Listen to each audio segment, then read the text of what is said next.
ആ നാട്ടിലെ മനുഷ്യര്, ഫറവോയുടെ ആളുകള്, അവരുടെ വീടുകളിലേക്ക് സംഹാരദൂതൻ കടന്നു ചെന്നു.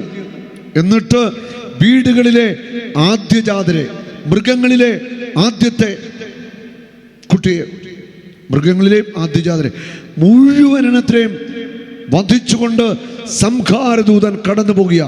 ഈജിപ്തിൽ ഒരു കൂട്ട നിലവിളി ഉയരുകയാണ്. എല്ലാ വീടുകളിലും വലിയ നിലവിളിയാണ്. ഒരു വലിയ സംഹാരം നടക്കുക. ദൈവജനത്തെ പീഡിപ്പിച്ച അവിടെ മേൽ ദൈവത്തിൻ്റെ ശക്തമായ ഒരു ഇടപെടൽ അവിടെ സംഭവിക്കുക. കൂട്ട നിലവിളി. ഇതാ സംഹാരദൂതൻ അങ്ങനെ അവരെ ഈജിപ്തിലെ ഓരോ വീടും കയറി ഇറങ്ങി അങ്ങനെ സംഹരിച്ചു വരുമ്പോൾ ഇസ്രായേൽക്കാരൻ്റെ വീടിൻ്റെ മുറ്റത്ത് വന്നിട്ട് സംഹാരദൂതൻ അവിടെ നിൽക്കുകയാണ്. അകത്തോട്ട് കയറത്തില്ല. കാരണം കട്ടിളപ്പടിയിൽ രക്തമുണ്ട്. സംഹാരദൂതൻ വന്നിട്ട് മുറ്റത്ത് നിൽക്കുകയാ. കട്ടളപ്പടിയിൽ കുഞ്ഞാടിൻ്റെ രക്തം. ഈ കുഞ്ഞാടിൻ്റെ രക്തമാ പുതിയ നിയമത്തിൽ ക്രിസ്തുവിൻ്റെ രക്തം. ഈ കുഞ്ഞാടിൻ്റെ രക്തമാ എനിക്കും എൻ്റെ കുടുംബത്തിന് സംരക്ഷണം നൽകുന്നത്. ഈ കുഞ്ഞാടിൻ്റെ രക്തമാ നമ്മുടെ പാപങ്ങളെ മായ്ക്കുന്നത്. ഹല്ലേലൂയാ, ഹല്ലേലൂയാ, യേശുവേ നന്ദി. സംഹാരദൂതൻ ഈജിപ്തുകാരുടെ കുടുംബങ്ങളിൽ ഇങ്ങനെ സംഹാരം നടത്തിപ്പോയപ്പോൾ ഇസ്രായേൽക്കാരുടെ വീടിൻ്റെ മുറ്റത്ത് കയറിയിട്ട് പിന്നെ തിണ്ണെ കയറിയിട്ടില്ല. തിണ്ണെ കയറാൻ പറ്റുമോ? മുറി കയറാൻ പറ്റുമോ? രക്തത്തിൻ്റെ വലിയ മുദ്ര, സംരക്ഷണം. ഇസ്രായേൽ ഭവനങ്ങളെ കടന്ന് അങ്ങനെ ആദ്യജാതരെ വധിച്ച് അങ്ങനെ ദൈവദൂതൻ, സംഹാരദൂതൻ കടന്നുപോയി എന്നാണ് വചനം പറയുന്നത്. Praise the Lord. അപ്പോൾ യേശുവിൻ്റെ രക്തത്തിൻ്റെ സംരക്ഷണം നമുക്ക് നമ്മുടെ കുടുംബത്തിനൊക്കെ ആവശ്യമാണ്. എപ്പോഴും ആ ഒരു രക്തത്തിലുള്ള ഒരു പൊതിച്ചിൽ, ആ ഒരു സംരക്ഷണം ഉണ്ടെങ്കിൽ ഒരു തിന്മയുടെ സ്വാധീനവും നമ്മളെ തൊടത്തില്ല. അത് നിരന്തരമായിട്ട് യേശുവിൻ്റെ രക്തത്തോട് പ്രാർത്ഥിക്കുന്ന ഒരു പ്രാർത്ഥനാ ജീവിതത്തിലേക്ക് നമ്മൾ വരണം. ഹല്ലേലൂയ. എല്ലാവരും കൈയടിച്ച് കർത്താവിനെ സ്തുതിക്കാമോ? ഹല്ലേലൂയ. മോനിങ് വന്നടാ, എണീറ്റോ? പപ്പായും വന്നേ, അവൻ്റെ പപ്പാടിങ് വന്ന്. ഈ മകന് ഇന്ന് രാവിലെ സൗഖ്യം കൊടുത്താ കേട്ടോ. കരുവാ, അപ്പനും കരുവാ. ഹല്ലേലൂയ. അവൻ്റെ പേരിന് സച്ചു. ഇവന് നടക്കുമ്പോൾ എന്നോട് പറഞ്ഞെങ്ങനെയാണ്, കാല് കുഴഞ്ഞ് വീഴുക. 1 മാസമായി ഇവരനേകം ആശുപത്രി കയറി ഇറങ്ങി, ഒരു പ്രയോജനം ഉണ്ടായില്ല. അങ്ങനെ ധ്യാനിക്കാമെന്നാണ്. ഇനി നിങ്ങൾ തന്നെ പറയുക. ആരാ പറയുന്നത്? അപ്പനും മോനോ? എൻ്റെ പേര് സച്ചു. ഞങ്ങൾ ഇടുക്കി ജില്ലയിലെ ആനവിലാസ ഇടവകയിൽ നിന്നാണ് വരുന്നത്. എനിക്ക് 1 മാസം മുമ്പ് കഴിഞ്ഞ 27-ാം തീയതി രാവിലെ എഴുന്നേറ്റ് ഭയങ്കര ക്ഷീണമായിരുന്നു. അന്ന് എന്നിട്ട് ഞാൻ സ്കൂളിൽ പോയില്ല. പിറ്റേ ദിവസം ആയപ്പോഴും എനിക്ക് ഭയങ്കര ക്ഷീണമായിട്ട് ഹോസ്പിറ്റലിൽ കൊണ്ടുപോയപ്പോൾ അവിടെ BP കുറഞ്ഞതാന്ന് പറഞ്ഞ് ട്രിപ്പ് ഇട്ട് വിട്ടു. എന്നിട്ട് 2 ദിവസം കഴിഞ്ഞിട്ടും പിന്നെ ആ ക്ഷീണം കുറച്ചും കൂടെ കൂടുന്നതല്ലാതെ വലിയ മാറ്റമൊന്നും ഉണ്ടായില്ല. അടുത്ത ആശുപത്രിയിൽ പോയി. അവിടെ ചെന്നപ്പോൾ പറഞ്ഞ് ഇയർ ബാലൻസിൻ്റെ പ്രശ്നമാണ്, അത് കുഴപ്പമില്ല എന്ന് പറഞ്ഞു മരുന്ന് തന്നു. അത് കഴിച്ചിട്ടും കുറയാഞ്ഞിട്ട് എന്നിട്ടും പിന്നെ ക്ഷീണം കൂടിക്കൊണ്ടിരുന്നു. അടുത്ത ആശുപത്രിയിൽ ചെന്നു. അവിടുന്ന് ചെവിക്കകത്ത് ഇൻഫെക്ഷൻ ഉണ്ടെന്ന് പറഞ്ഞ് ആൻറ്റിബയോട്ടിക് തന്നു. അത് കഴിച്ച് 2-3 ദിവസമായി കഴിഞ്ഞപ്പോഴത്തേനും കാലിനൊക്കെ കുഴച്ചിലായി. പിന്നെ നടക്കുമ്പോൾ എനിക്ക് നടുവിന് താഴോട്ട് ഒട്ടും ബലം കിട്ടുന്നില്ലായിരുന്നു. നടക്കുമ്പോൾ ഈ നടുവിൽ നിന്ന് കാലെടുത്ത് ഞാനിങ്ങനെ പൊക്കി വെക്കുന്നതല്ലാതെ എനിക്ക് കാലെടുത്ത് പൊക്കി വെക്കാനുള്ള ശക്തി പോലും ഇല്ലായിരുന്നു. അത് കഴിഞ്ഞ് അവിടെ ആശുപത്രിയിൽ കഴിച്ചിട്ട് ഒരു പ്രയോജനം ഇല്ലാഞ്ഞിട്ട് ഞങ്ങൾ മെഡിക്കൽ കോളേജിൽ വന്നു. അവരെന്നെ അഡ്മിറ്റാക്കി. MRI സ്കാന്, അൾട്രാസൗണ്ട് സ്കാന്, എല്ലാ സ്കാനിങ്ങും, ബ്ലഡ് ഓരോ ദിവസവും 2-3 തവണയൊക്കെ ടെസ്റ്റ് ചെയ്ത് നോക്കി. അവർക്ക് കാരണം എന്താണെന്ന് കണ്ടുപിടിക്കാൻ പറ്റിയില്ല. അവരെല്ലാം നോക്കിയിട്ട് പറയുന്നു ഒരു പ്രശ്നവും ഇല്ല, ഇത് മനസ്സിൻ്റെ തോന്നലാന്ന് പറഞ്ഞ് എന്നെ അവിടെ കൗൺസിലിങ്ങിന് വിട്ടു. നടക്കാനുള്ള ഒട്ടും ശക്തിയില്ലായിരുന്നു. എന്നിട്ടും പിന്നെയും കൂടുന്നതല്ലാതെ എനിക്ക് കുറവൊന്നും ഉണ്ടായില്ല. അങ്ങനെയാണ് ഞാനിവിടെ വന്നത്. അപ്പോൾ വീട്ടിൽ എന്നെ കാണാൻ വന്ന എല്ലാവരും എന്നോട് പറഞ്ഞു എന്നാലും അത്യാവശ്യമായിട്ടൊരു ധ്യാനം കൂടുമെന്ന് പറഞ്ഞു. അപ്പോൾ പള്ളിയിൽ നിന്ന് ഞാനൊരു അൾത്താരവാലനായിരുന്നു. അപ്പോൾ പള്ളിയിൽ നിന്ന് സിസ്റ്റേഴ്സും മതാധ്യാപകരും എല്ലാം വന്നു കഴിഞ്ഞപ്പോൾ എന്നോട് പറഞ്ഞു നിങ്ങൾ എന്നെ സാബു ബ്രദറിൻ്റെ അടുത്ത് പോയൊരു ധ്യാനം കൂടെ, സാബു ബ്രദർ ഇതിൻ്റെ സ്പെഷ്യലിസ്റ്റാന്ന് പറഞ്ഞു.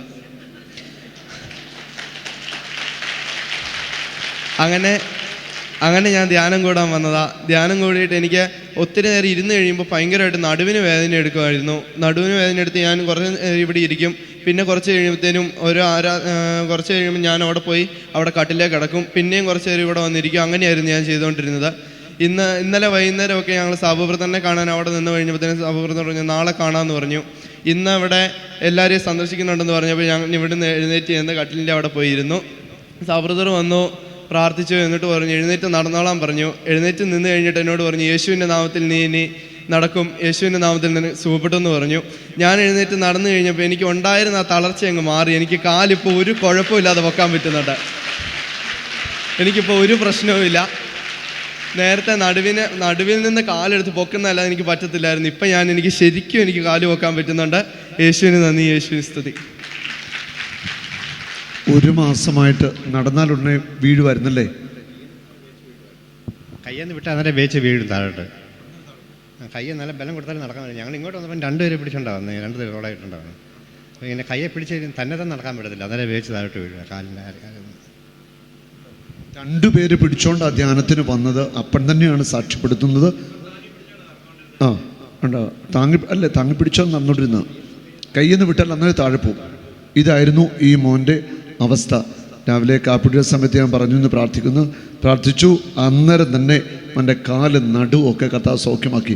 മോനെ നോടിയിട്ട് വാടാ, പുറകെ വരും, നോടിയിട്ട് വാ.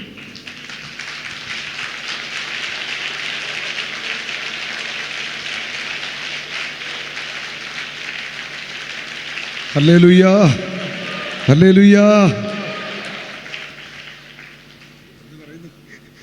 ഒരുപാട് സന്തോഷം. യേശുവിന് നന്ദി, യേശുവിന് സ്തുതി.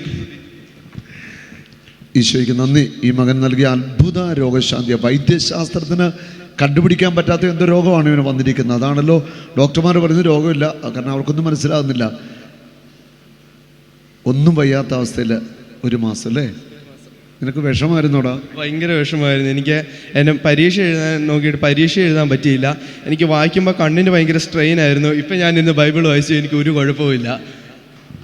കൈയടിച്ചു നന്ദി പറയാം. ഹല്ലേലൂയ, യേശുവേ നന്ദി. ഈ മകന് ഈശോ നൽകിയ അത്ഭുതകരമായ രോഗശാന്തിക്ക് നമുക്ക് നന്ദി പറയാം. അവൻ്റെ മുറിവിനാൽ സൗഖ്യമുണ്ട്. യേശു ഇവൻ്റെ കുടുംബത്തോട് കാണിച്ച കരുണയ്ക്ക് കരമെത്തിപ്പിടിച്ച് നമുക്ക് നന്ദി പറയാം. ഹല്ലേലൂയ, യേശുവേ നന്ദി പറയുന്നു. അങ്ങാണ് സൗഖ്യദായകൻ. അങ്ങയുടെ തിരുരക്തം കൊണ്ട് ഈ മകനെ പുതിയണമേ. ഒരു വലിയ സംരക്ഷണം ഈ മകന് നൽകണമേ. യേശുവേ നന്ദി, യേശുവേ സ്തുതി. ആമേൻ. യേശുവിൻ്റെ രക്തത്തിന് ശക്തിയുണ്ട്. യേശുവിൻ്റെ രക്തം അത്ഭുതങ്ങൾ ചെയ്യും. Hallelujah, hallelujah. സംഹാരദൂതൻ ഈജിപ്തിലൂടെ കടന്നുപോയി. ആദ്യജാതരെയൊക്കെ അങ്ങോട്ട് വധിച്ചു കടന്നു പോകുക. പക്ഷെ ഇസ്രായേൽ ഭവനത്തിൻ്റെ മുറ്റത്ത് കയറിയിട്ട് സംഹാരദൂതൻ ഞെട്ടിപ്പോയി. അവിടെ കുഞ്ഞാടിൻ്റെ രക്തം. അത് കണ്ടിട്ട് സംഹാരദൂതൻ പതുക്കെ പുറകോട്ടിറങ്ങിയിട്ട് അടുത്ത വീട് കയറിപ്പോയി. ഹല്ലേലൂയ, ഹല്ലേലൂയ, യേശുവേ നന്ദി. യേശുവിൻ്റെ രക്തം നമുക്ക് സംരക്ഷണം നൽകുകയാണ്. എപ്പോഴും നമുക്ക് സംരക്ഷണം നൽകുന്നു. അപ്പം നിരന്തരമായിട്ട് നമ്മുടെ പ്രാർത്ഥനകളിൽ യേശുവിൻ്റെ രക്തത്തിൻ്റെ ഒരു സംരക്ഷണത്തിന് വേണ്ടി പ്രാർത്ഥിക്കണം. ഇപ്പോഴും കാരണം നല്ല പ്രാർത്ഥനയുള്ള വീടുകളിൽ 5 സ്വർഗസ്ഥനായ പിതാവേയും 5 നന്മ നിറഞ്ഞവരെയും ചൊല്ലി ശുദ്ധീകരണ സ്ഥലത്തിലെ ആത്മാക്കൾക്ക് വേണ്ടി പ്രാർത്ഥിക്കുമായിരുന്നു അല്ലേ? ഇപ്പോഴും അങ്ങനെ പ്രാർത്ഥിക്കാറുണ്ടോ കുടുംബങ്ങളിൽ? നമ്മൾ പ്രാർത്ഥിക്കണം. മരിച്ചുപോയ ആത്മാക്കൾക്ക് വേണ്ടി എന്നും പ്രാർത്ഥിക്കണം. അത് നമ്മൾ ആ പ്രാർത്ഥന ഒരു സ്വർഗസ്ഥനാവേ, ഒരു നന്മ നിറഞ്ഞവരെയും, ഒരു ത്രിത്വസ്തുതി ചൊല്ലിക്കഴിഞ്ഞിട്ട് ഒരു പ്രാർത്ഥനയുണ്ട്. നിത്യപിതാവേ, ഈശോ മിശിഹായുടെ വിലയേറിയ ആ തിരിച്ചോരെക്കുറിച്ച് ഉണ്ടോ? ഞാനൊക്കെ എൻ്റെ കുഞ്ഞു പ്രായത്തിൽ ഞാൻ ഈ പ്രാർത്ഥന ചൊല്ലുന്ന കേട്ടിട്ടുണ്ട്. ഈശോയുടെ തിരിച്ചോരയെക്കുറിച്ച് ശുദ്ധീകരണ സ്ഥലത്തിലെ ആത്മാക്കളുടെ മേൽ കരുണയായിരിക്കണം. അവിടെ ഈശോയുടെ തിരിച്ചോര, അവിടെ ശുദ്ധീകരണ സ്ഥലത്തിലെ ആത്മാക്കൾക്ക് കരുണയ്ക്ക് വേണ്ടി നമ്മൾ പ്രാർത്ഥിക്കുന്നത് എന്താ? യേശുവിൻ്റെ രക്തത്തെ വിളിച്ചാണ് പ്രാർത്ഥിക്കുന്നത്. അങ്ങനെ വിലയേറിയ തിരിച്ചോരയെക്കുറിച്ച് ശുദ്ധീകരണ സ്ഥലത്തിലെ ആത്മാക്കളുടെ മേൽ കരുണയായിരിക്കണേ. അനേകം വർഷങ്ങൾക്ക് മുമ്പ്, എത്രയോ വർഷങ്ങൾക്ക് മുമ്പ് എഴുതപ്പെട്ട മനോഹരമായൊരു പ്രാർത്ഥനയായത് യേശുവിൻ്റെ രക്തവുമായിട്ട് ബന്ധപ്പെട്ട്. ഒരുപക്ഷെ നമ്മളിതേക്കുറിച്ച് മനസ്സിലാക്കാത്തതുകൊണ്ട് നമ്മളിങ്ങനെ ചൊല്ലി അങ്ങ് പോകുന്നു. പക്ഷെ ആ പ്രാർത്ഥന വരുമ്പോഴാണ് യേശുവിൻ്റെ രക്തമാണ് അവിടെ ഒരു പ്രധാനപ്പെട്ട കാര്യം. ശുദ്ധീകരണ സ്ഥലത്തിലെ ആത്മാക്കളെ വിശുദ്ധീകരിക്കുന്നത് യേശുവിൻ്റെ രക്തമാണ്. ഒരു കുഞ്ഞ് ചോദ്യം. ഒരു കുഞ്ഞ് അമ്മയുടെ ഗർഭപാത്രത്തിൽ കിടക്കുമ്പോൾ അബോർഷൻ ചെയ്തു. ഒരു 6 മാസമുള്ള കുഞ്ഞിനെ അബോർഷൻ ചെയ്ത് കളഞ്ഞു. അങ്ങനെ അബോർഷൻ ചെയ്താൽ ഈ കുഞ്ഞിന് ആത്മാവുണ്ടല്ലോ, ഇല്ലേ? ഉണ്ട്. ഒരു കുഞ്ഞ് ജനിച്ച് ഉടനെ ആത്മാവുണ്ട് ആ കുഞ്ഞിന്. ഈ ആത്മാവ് എവിടെ പോവും? എവിടെ പോവും? കൊച്ചത്തി പറ. എന്തെളുപ്പമാണ് ഒരു കൊച്ചിനെ അങ്ങോട്ട് കൊന്നാടുടനെ കൊച്ചു നേരെ സ്വർഗത്തിട്ട് പോവാ. മണ്ടത്തരം പറയല്ലേ. അങ്ങനെയൊക്കെ കൊല്ലുന്നവരെയൊക്കെ സ്വർഗത്തിട്ട് പോകണോ?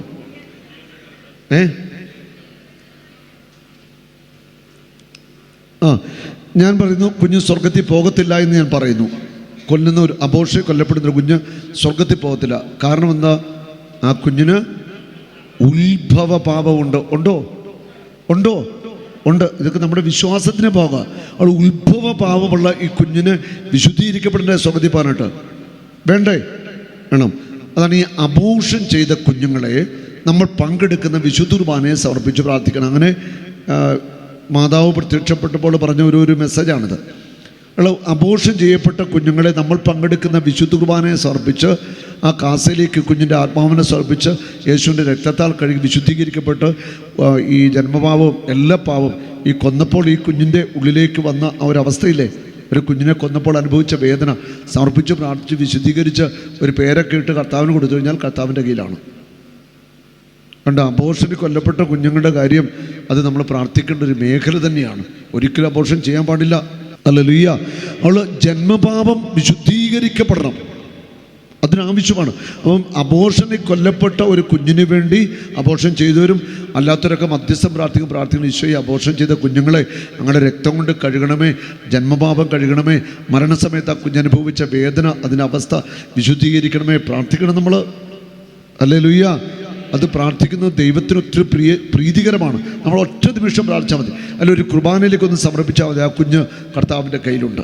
കാരണം കുഞ്ഞിൻ്റെ ആത്മാവും എൻ്റെ ആത്മാവും തമ്മിൽ വല്ല വ്യത്യാസമുണ്ടോ?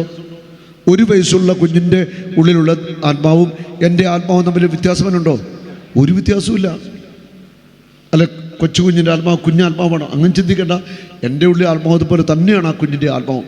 അപ്പം ആത്മാവ് വിശുദ്ധീകരിക്കപ്പെടാൻ വേണ്ടി നമ്മുടെ പ്രാർത്ഥന ഓർത്ത് പ്രാർത്ഥിക്കുക. അത് വലിയൊരു അനുഗ്രഹമാണ്.